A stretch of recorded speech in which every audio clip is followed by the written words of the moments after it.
بادشاہ جو ہے سوچتے ہیں کہ نہیں کچھ اور کیا جائے ان لوگوں کے ساتھ، کوئی اور امتحان کی چیزیں کی جائے، تاکہ جو لوگ اعتراض کر رہا تھا، جو اس ایاز پر اعتراض کر رہا تھا کہ بادشاہ اس کو کیوں محبت کی نظر سے دیکھتے ہیں، ہم لوگوں سے زیادہ محبت کیوں دیتے ہیں.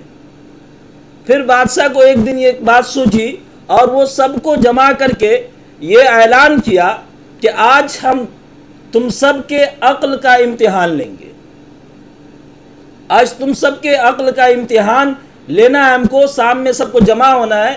پھر سب کو شام میں جمع کیا جاتا ہے اور بادشاہ سب کے ہاتھ میں ایک خوبصورت اور بڑے قسم کا ہیرا دیتے ہیں.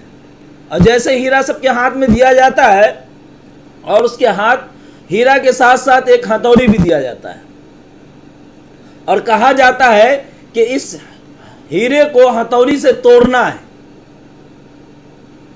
تو جو لوگ پہلے سے ان کی خدمت میں تھے، جو لوگ ایاز پہ اعتراض کر رہے تھے، سب سے پہلے انہی لوگوں سے شروع کیا جاتا ہے.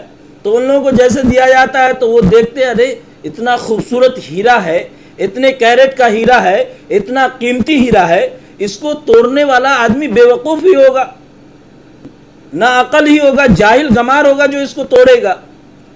اور وہ اس طرح کی باتیں بادشاہ کے سامنے کہتے ہوئے آگے بڑھ گیا. اور جب بادشاہ کو یہ بات کہا تو بادشاہ مسکرائے اور کہے کہ ہاں ٹھیک ہے. پھر دوسرے کو دیا گیا، تیسرے کو دیا گیا، چوتھے، سب یہی لاجک دیا اور یہی بات کہا کہ اس کو توڑنا تو بے وقوفی ہے.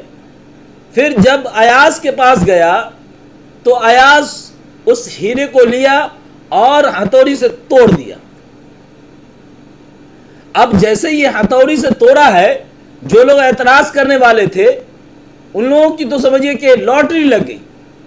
اب وہ بہت خوش، بہت اطمینان اور پرسکون کہ آج تو بادشاہ اس کو دربار سے نکال دے گا، آج ذلیل کر کے دھکے مار کے دربار سے نکال دے گا. کتنا بے عقل ہے، اس کی جہالت اس سے پتہ چلتی ہے کہ اتنے بیش قیمتی ہیرے کو توڑ دیا.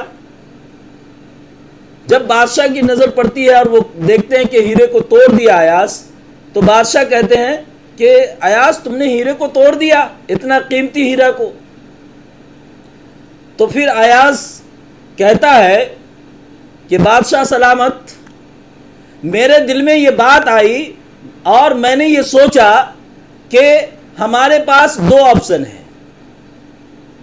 میرے پاس دو آپشن ہیں، ایک تو یہ کہ آپ کا حکم مانوں اور اس کو توڑ دوں، دوسرا یہ کہ آپ کے حکم کو توڑ دوں اور اس کو نہ توڑوں.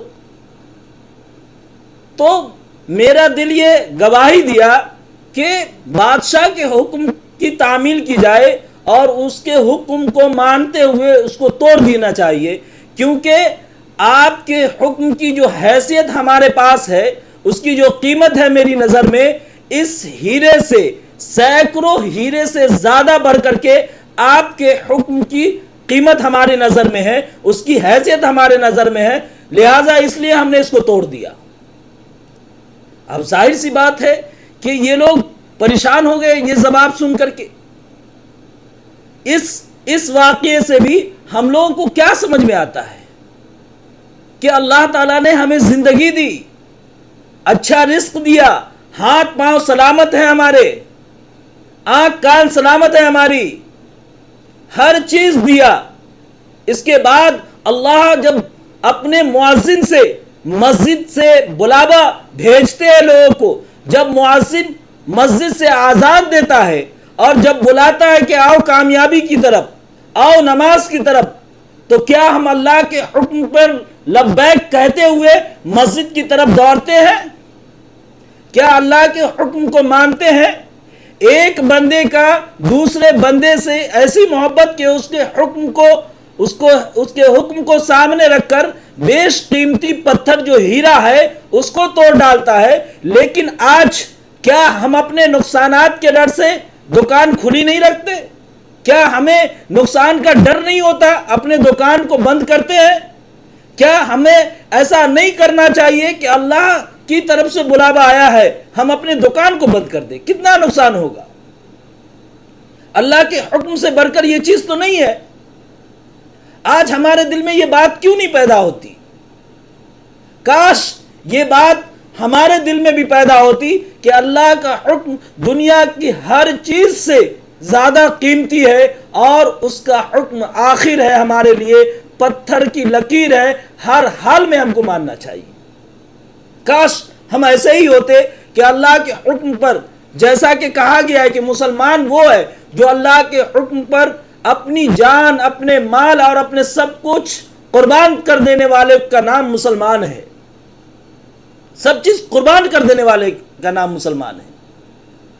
آج ہم کو اور پوری امت مسلمہ کو اپنے اندر جھانک کر دیکھنے کی ضرورت ہے کہ ہم کیسے مسلمان ہیں، ہم اللہ کے حکم کی تعمیل کرنے کے لیے کتنی قربانیاں دیتے ہیں۔